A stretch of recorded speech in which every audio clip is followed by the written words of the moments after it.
up to, or feeling, and that is sort of what I try and pass to my customers. And to begin with, I've outlined sort of a few strategies on how to sell. And the first thing that I came up very clearly about is you need to come out as happy and smiley to the customer, because already that breaks a lot of ice. And anybody smiling is definitely saying, I'm here for you. I'm not threatening. I'm not trying to coax you into buying things that you are not planning to buy. I'm all yours. It is trying to fulfill your need, not me having to sell drug ABC. So when they can perceive me as that, then they're more acceptable. And any other communication from there just flows much more easier. So it's, but still you have an objective, don't you? I do have an objective, and when you're a salesman, of course, the objective is to sell the product. In this particular work that I do is to promote the drugs, and you need to articulate that very well, but without sort of a coming so hard on the people relationship, a bit of skills. So I need to come to the client in a non-threatening manner, and set, I would say, like as I've said in those steps, set the call objective. Tell the doctor, this is what I'm here to do, and this is I'm here for you in this context, and introduce the subject, and check whether he's in agreement with that. The things that I want to discuss with him, and if he says yes, then I move on to discussing the features and the benefits of the drugs. So we're talking about drugs to doctors, and they're using these to treat patients. Yes. So. They obviously have a lot of experience and training. I mean, and you too have training, because I know you go on courses and you have to learn about the clinical trials that these drugs go through. But how do you get over that element that the doctor might perceive that he knows more about this or has a broader understanding of medicine than yourself? How do you deal with that? The doctor definitely has a very broad understanding of medicine. After spending all those years in the university, he knows about the human body, the medicines, the diseases that any sales representatives. But where we come in as sales reps is in particular the drugs that our companies manufacture. And when they manufacture these drugs, they definitely have got the experience themselves.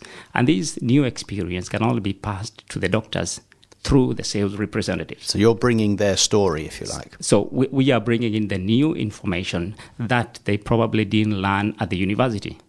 Whatever they learned at the university those days, the knowledge has already moved on to the next level. And we are there to provide the up-to-date information on what is happening and the new clinical studies. And they are really keen to listen to that. So they don't take it as though the rep is trying to teach them. It is you are the facilitator between the research that is happening in the background with the company, the information that is coming out, and this is what they need to know. They like to learn continuously. And how long have you been doing this job for? I've been selling different sort of things for many years, but in particular with the medical sales is from 2006. Okay. Yeah. And I sensed when I was reading the book, particularly about the drugs, to say that when you would bring in a new drug, you said that certain doctors were reluctant to change from their patterns, that the drugs that they're currently using. Yes. And I just wondered why is there a reason, a business reason why a company might introduce new drugs? Is it always because they're better or because they're cheaper, or why? A company, and in the pharmaceutical industries, the companies are always researching for more and new drugs with respect to the challenges that are always happening in terms of the new diseases or mutations and all that. And even for the existing drugs, there'll always be new classes of those particular drugs. So there'll always be a need to research and get new medication that can treat the patients much better, and I would say in a more focused sort of area, therapeutic area, than the older classes.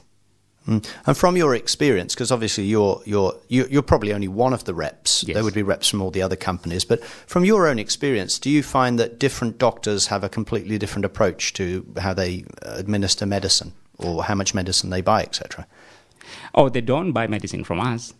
They of course just prescribe the medication. Yeah, but they have a different approach. Okay, let's get this clear. So they're not actually buying medicine from you; they're just prescribing it. Then the patient would go to the pharmacist and buy it. Yes. So you're just trying to get them to recommend or prescribe it. I'm just trying to bring to the doctor the new technologies in terms of the new medications and how it can work better, and trying to help the doctor probably find a patient who would do better on this particular drug than the other drug, right, than the drug they are currently on, or probably than something else that they were prescribed before. Mm-hmm. So that is what I'm trying to do. So they don't buy the drug physically. Mm-hmm. Now, in terms of reluctance in prescribing certain medications, I think this comes more from their training and the fact that here we are dealing with human beings. So if Rob, you're on a certain drug and you are doing well, if the rep comes to the doctor and says, you could change, if a patient is not behaving very well in this drug, you could change it to this drug. So your doctor will be very reluctant because as long as you're doing well, there's no need to change you. You don't need to rock the boat. Yeah. Yeah, I mean, that's quite... Do you ever have any ethical dilemmas with it? I mean, I just noticed on television, maybe yesterday, they were advertising Nurofen, is it, for children. And they had different ranges of them. And there were smiling, pretty, young mothers smiling. And you know how they always appeal to women? They always get other ways. It's peer pressure. It's always, you get somebody in your peer group who's, recommending it. And there's lots of images of very healthy sort of role model type women saying, oh, and I give my daughter Nurofen and I'm thinking, God, is this right? Are we encouraging children to take drugs now? I mean, do you have any thoughts on that kind of issue? I would say that marketing has its role to play in educating the public in all spheres, including medicine. But I think there are boundaries when it comes to medicine. And ethically, these things are regulated. So from my perspective, I think the regulation is there and is for the regulating bodies to sort of see what is crossing the line and dealing with that and dealing with it firmly. Okay, well, how do you feel about that? On the one hand, they don't want to show the color of a packet of cigarettes in a shop. But on the other hand, they're advertising drugs for infants. Do you think that that's an ethical oxymoron or whatever you want to call it? I probably won't give it that huge name, but I would say, just for the records, there are classes of medication. There are some that are prescription only. So these will not be advertised, promoted to the patients in the media. But there is another range of medication that can be over the counter, which the pharmacist can prescribe. Are you generally dealing with things that are not over the counter? Yes, yeah, not over the counter. Yeah. Oh, okay. Yeah. And have you seen? I mean, you did say that in the book that you were promoting certain drugs, and then a new drug comes along and it changes, and then you're actually then more or less promoting something that. I mean, it's almost as if we've got a better one. That one's no longer. This is where I'm thinking about the ethical side of it. I mean, it's always the same with sales, isn't it? You're asked to sell something, and does your own moral position ever come into play? Yes. Many patients, let's say a certain patient is on a drug X, and he's doing very well on that drug X. I go back to my point earlier. The doctor would be very reluctant to change that patient, to his credit, and to the credit of the You do in the book actually say, I must just put a disclaimer in for your behalf. Yeah. The book is very, it's very even the way it's done. It's very carefully written. You never put yourself, you don't put your foot in it, and you don't put the doctors on the line as well. It's actually. It's fair play to the doctors the way you're writing. Yeah. So. But then on the other hand, so this is one patient who is doing well on this drug. So really there's no need clinically to change that patient to another drug X. But suppose another patient on the same drug is not behaving as well as, responding as well as they should be responding. Mm-hmm. Then in that case, there will probably be some cause for the doctor to think in terms of, can I move him to a new generation drug? Mm-hmm. Okay, let's look at your experience. So you did sales in Africa. Is that Yes. true? Yeah. So how do you find that you mentioned that this book is quite a good aid to people who maybe are coming from overseas and seeing how do you approach, because really it's a bit like a blueprint. How do you approach something that is a little bit unfamiliar? How is the best way, with caution, but with, pushing yourself forward a little bit? But how do you approach a new environment? What were your experiences of coming to Australia? The things that you found were different and how you had to accommodate?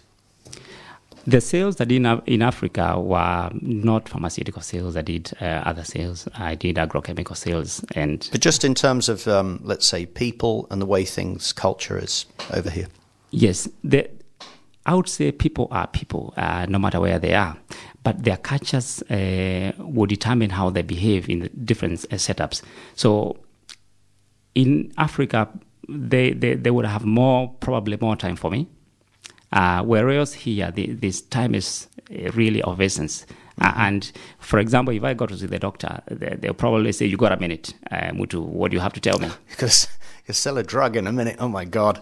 I'm glad they're doing a thorough job. Yeah, the thorough job is already done. The thorough job is already done in the research.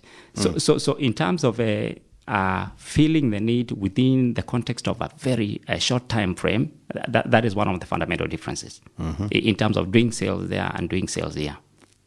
And the expectations from the customer in terms of, getting back to them. If they ask a question, you'll need to get back to them as soon as you can, as soon as you have the answers from the medical department or the other departments. Did the doctors ever say to you, "I have this patient and I'm looking for a drug for them"? Do you have anything? Do they ever come to you that way? They will never discuss patients' names with the medical reps. Yeah, of course. The questions they'll ask are probably the pointers to the kind of a patient they'll have. Right. And therefore, as a rep, you are answering those questions to the doctor, knowing that there's a patient in the background. So I say for every doctor's questions, is most likely a patient in the background. So you need to answer that question very honestly, very clinically, show the material that is supporting all that evidence. Okay, that's great. Let's just have another quick song. We'll play Julia London playing Fly Me to the Moon, just to go a little bit, speed up the pace a little bit, because we had a slow one, didn't we, from Nina Simone.